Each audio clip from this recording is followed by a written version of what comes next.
अब परमेश्वर को क्या करेंगे, हम परमेश्वर को अब बलि चढ़ाएंगे। हालांकि अब बलियों का कोई दौर नहीं है, क्योंकि आपके लिए एक ही बलि हो चुका है, एक ही बलि काफी थी, और वो है प्रभु यीशु मसीह जिंदा परमेश्वर। हमें छोटा हालेलुया। तो वो क्या कर रहे हैं,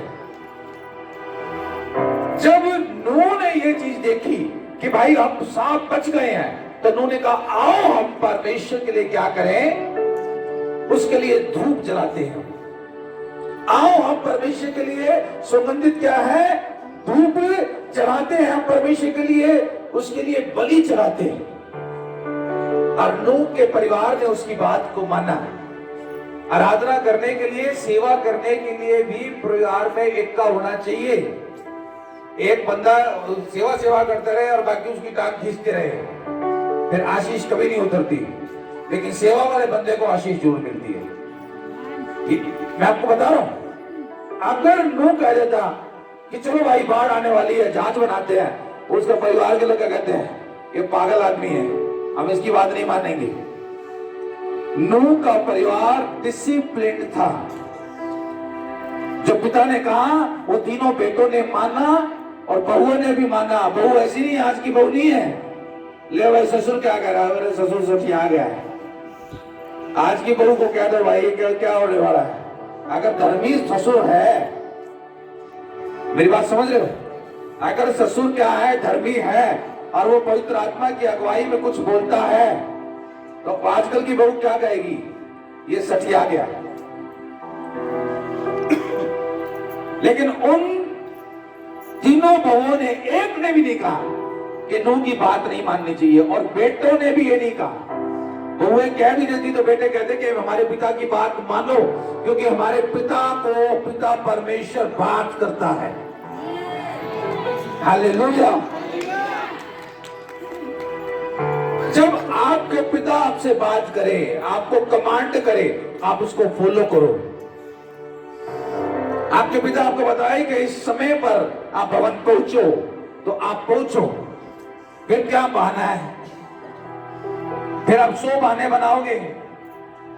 लेकिन आपको अगर अपने काम के लिए पहुंचना है, आप टाइम पे पहुंचोगे। ये फर्क है। आप डबल स्टैंडर्ड के साथ जीते हो, और प्रभु कहता है डबल स्टैंडर्ड के साथ मत जियो। आप अपने काम के लिए सुबह 6 बजे उठ जाओगे, 4 बजे उठ जाओगे, लेकिन चर्च के लिए आप 10 बजे नहीं पहुंच सकते हो। हालेलुया।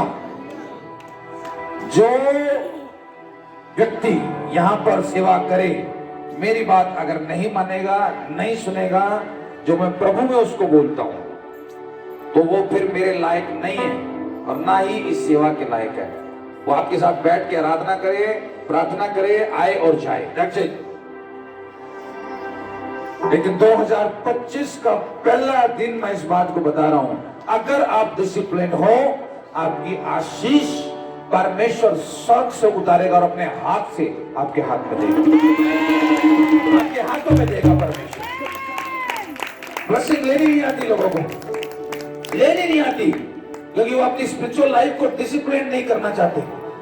अपने आत्मिक जीवन को डिसिप्लिन करो, अपने सिखाने वालों की बातों को मानो, उनको फॉलो करो, उन बातों के लिए फॉलो करो जिन बातों में वो आपके लिए आदर्श बने हैं परमेश्वर की सेवा में। अन्य बातों में नहीं, लेकिन सेवा में जरूर उनको फॉलो करो। हालेलुया। नूह ने क्या कहा, आओ हम परमेश्वर के लिए सुगंध धूप चढ़ाते हैं। मैं पढ़ता हूं, आप लोग सुनना एक बार। तब नूह ने यहोवा के लिए एक वेदी बनाई, शुद्ध पशुओं और शुद्ध पक्षियों में से कुछ लेकर वेदी पर होम बलि चढ़ाया। यहां पर लिखा है शुद्ध पक्षी और शुद्ध पशु। हालेलुया। कि जब आप खुदा के काम को करते हैं, जब आप प्रभु के काम को करते हैं, आप शुद्धता के साथ परमेश्वर के काम को करना है। यहां प्रभु का वचन क्या लिखा है, उसने फिर वेदी पर होम बलि चढ़ाया। यहोवा ने सुखदायक सुगंध पाकर फिर कहा कि मैं मनुष्य के कारण फिर भूमि को श्राप नहीं दूंगा। इससे पहले परमेश्वर ने नहीं कहा, वो तो पहले से ही बाढ़ आ चुकी थी।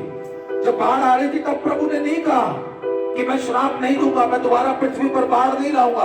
जब नूह ने परमेश्वर के लिए सुगंधित धूप चढ़ाई, जब बलि चढ़ाई, तब परमेश्वर ने कहा मैं फिर श्राप नहीं दूंगा, आपके घरों में फिर श्राप नहीं आएंगे। जब आप यीशु मसीह के साथ हो जाते हैं, आपके घरों में फिर श्राप नहीं आएंगे, आपकी बेटी पर फिर श्राप नहीं आएगा, आपकी बेटों पर फिर श्राप नहीं आएगा। जब आप भेंट चढ़ा रहे हैं, जब आप अपने बीज बो रहे हैं, जब आप अपने थैंक्सगिविंग बो रहे हैं, श्राप को तोड़ती है भेंट, कर्ज को ब्रेक करता है आपका बीज। परमेश्वर का आत्मा आपको अगुवाई करता है, आपके आत्मिक जीवन को डिसिप्लिन करता है। नूह ने इस बात को जान लिया और फिर नूह ने परमेश्वर के लिए बलि चढ़ाई। आज आप परमेश्वर पर लिए सैक्रिफाइस करते हो।